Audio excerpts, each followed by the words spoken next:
ሀብታሙ አባው ዜና መጽሔቱን መራለሁ አብራችሁን ቆዩ ወደ ቀዳሚው ዘገባ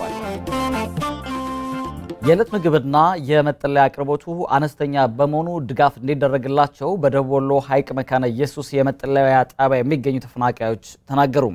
መንግስት በዘላቂነት እንዲያቋቁማቸውም ጠይቀዋል ተጨማሪ መረጃዎችን ያደርሰን ዘጋቢያችን አክሊሉ መንተስኖት በቀጥታ መስመር ላይ ነው የሚገኘው አክሊሉ እንደምን ዋልክ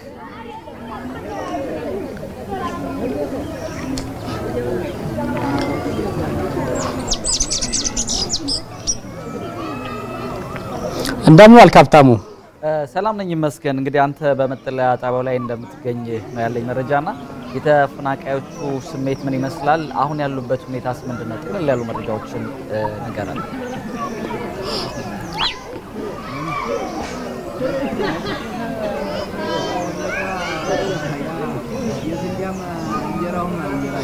አመሰግናለሁ ተመልካቾች እንደምን ቆያችሁ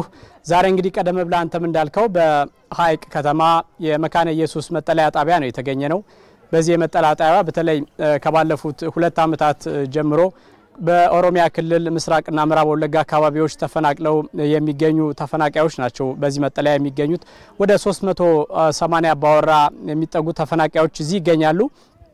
በአጠቃላይ ወደ 1500 ገደማ ነው አጠቃላይ ቁጥራቸው በርካታ አቅመ ደካሞች ይገኛሉ ህፃናት እንደዚሁም ነፍሰ ጡሮችም ያሉበት ነው በተለይ ደግሞ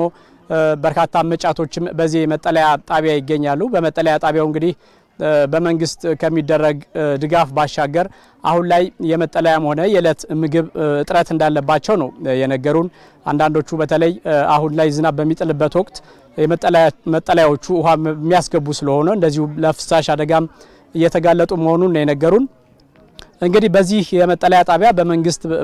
የዕለት ደራሽ በወር 15 ኪሎ ስንዴ ያገኛሉ ነገር ግን ይሄ በቂ አይደለም ሌሎች መሰረታዊ የሚባሉ ምግቦችና መጠለያዎች እንደዚሁ ችግር እንዳለባቸው ነው ያነሱት በዛ ላይ ህክምና የሚከታተሉ ሰዎችም እንደዚሁ አሉ ደም ግፊትን የመሳሰሉ የስኳር የመሳሰሉ ህመሞች ያሉባቸው አሉ እነሱም በቂ ህክምናና ክትትል ያገኙ እንዳልሆነ ነው የተናገሩት አሁን ላይ ከመንግስት በተጨማሪ ሌሎች መንግስታዊ ያልሆኑ ድርጅቶች በአካባቢው ድጋፍ ያደረጉ ቢሆንም ነገር ግን በቂ የሚባል አይደለም ከዚህ በላይ ተጠናክሮ መቀጠል አለበት የሚል ሐሳብና ያነሱት በተለይ የሰሜኑ ጦርነት ከመከፈቱ በፊት የሚደረገው ድጋፍ በህብረተሰቡ በተለይ ከመንግስት ባሻገር በበጎ ኢትዮጵያውያን የሚደረገው ድጋፍ ደና ነበር ከዛው ወዲህ ግን አሁን ላይ በመንግስት ብቻ ድጋፉ የተንጠለጠለ መሆኑን ነው የተናገሩት በዚህ በደቡብ ወሎ እንግዲህ የተለያዩ የመጠለያ ጣቢያዎች አሉ በተለይ ከኦሮሚያ ክልል ተፈናቅለው የመጡ ዜጎች እዚህ ነው የሚገኙት በዚህ በሐይቅ ከተማና አቅራቢያዋ ብቻ በተውለደሬ ወረዳ 3 የመጠለያ ጣቢያዎች ይገኛሉ ይሄ መካነ ሰላምን ጨምሮ መካነ ኢየሱስን ጨምሮ ጃራና በተለምዶ ቱርክ የመጠለያ ጣቢያ የሚባሉ አሉ በእነዚህ የመጠለያ ጣቢያዎች እንግዲህ በሺዎች የሚቆጠሩ ተፈናቃዮች ነው የሚገኙት በተለይ ደግሞ አሁን ላይ አባወራዎችም እንዳልኩ አሉ ወጣቶችም አሉ ከዕለት ደራሽ ምግብ ባሻገር በዘላቂነት ደግሞ መንግስት ህይወታቸውን የሚመሩበት አግባብ እንዲፈጥርላቸው ነው የሚጠይቁት አሁን ላይ በርሻም የሆነ በንግድ ስራ ተሰማርተው ወደፊት ህይወታቸውን የሚያቃኑበት ድጋፍ እንሻለን ያሉት እንግዲህ ተረጁ ሆኖ መቀጠልም እንደማይቻል በአምሯቸው ላይ በተለይ በነበሩበት አካባቢ ሲያርሱ ሲነግዱና ጥሩ ህይወት ሲኖሩ የቆዩ ናቸው አሁን ላይ ለርዳታ እጃቸውን ዘርግተዋልና መንግስትና የሚመለከታቸው አካላት እንደዚሁም ቅን ኢትዮጵያውያን ድጋፍና እርዳታ እንዲያደርጉላቸው ነው የጠየቁት በተለይ እንግዲህ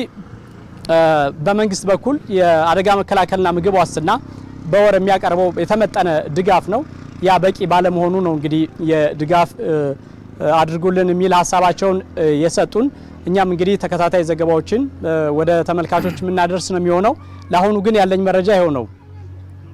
አክሊሉ መንተስኖት በቀጥታ በመስመር ላይ ተገኝተ መረጃዎች ስላጋራህን በእጅጉ ነው ማመሰግነው መልካም ቀን እንዲሆን ለተመኘሁኝ አመሰግናለሁ